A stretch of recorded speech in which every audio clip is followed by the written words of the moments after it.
Hey there, it's Michele Replogle, your partner in real estate. Hey, you're probably watching this on YouTube or a YouTube link. Can you do me a favor and subscribe? I don't ask much, and I should because I'm really trying to grow my page and grow my reach and really send out the good word and help people and give people information.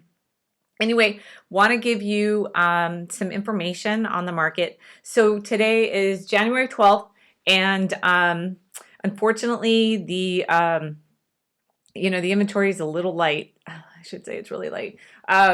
New listings 22.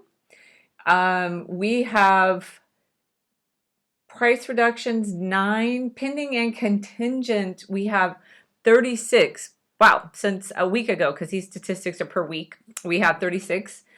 Transaction fell through 4, still a little high. We've been talking about that. I've been actually bringing that up a few times that considering how busy the market is for buyers and the limited inventory, you would think that they wouldn't cancel as much, but we're seeing it.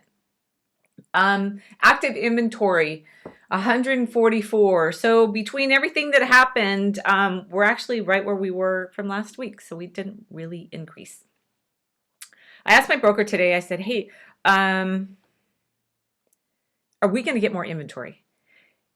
What are the predictions? And the predictions are we will have as much or a bit more than we did last year. And that's actually exciting to know that it's not going to go down. And I've talked about before, and I have talked to people and verified this. Sellers are really concerned about where they're going to go. Are they going into an area that may have a high COVID number, or are they just unsure? Are they unsure about selling their house and having somebody come through and having people in their house? I mean, there's a lot to think about when you're selling. The other thing is some of them are refinancing. I had mentioned this before in earlier videos that when the interest rates go down, sellers are less likely to be motivated to move because they have a good interest rate or possibly a good payment. And if where they're thinking of moving and where they're thinking of going, the price and the new sale and maybe the interest rate are higher because we know they're going to go up a little bit, don't come in at that same price point that they're at right now, they may not move. So there's just a lot to think about. Now, people can work from home.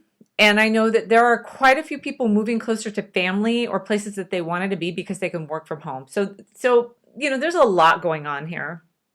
The interest rates gone up a little bit. Last week they were kind of closer to 225, and this week they were looking more like about 275. But wow, really? That's still so low. So what am I predicting for the spring? I really think we're going to get into the normal market where we have lots of listings and we have lots of buyers and lots of activity. Now, what I'm hoping for is we have a vaccine.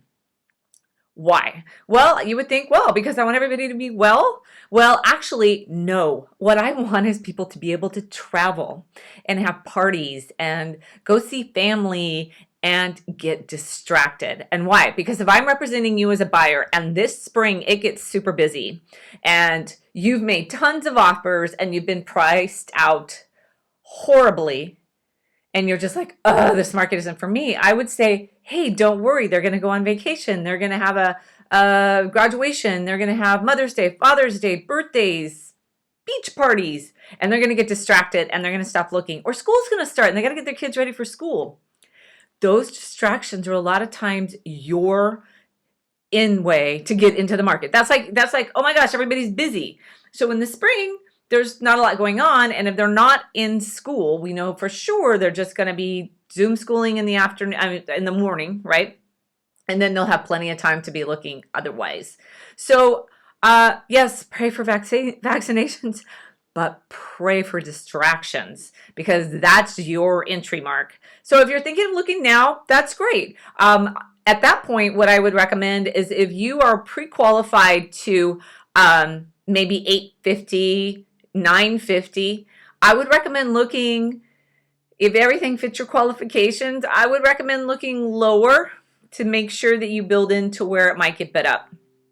And I would say that if you're at any price point, really at this point, be prepared for multiple offers. It can be done. I have secrets and tricks and tips. And unfortunately, as I've mentioned before, that doesn't mean paying less. It just means getting the house. So that's my middle of January 2021 update. And of course, call me, email me, text me. I'm here for you. And subscribe and like so you can see more of my content. It's usually pretty short, but usually pretty concise. All right, bye.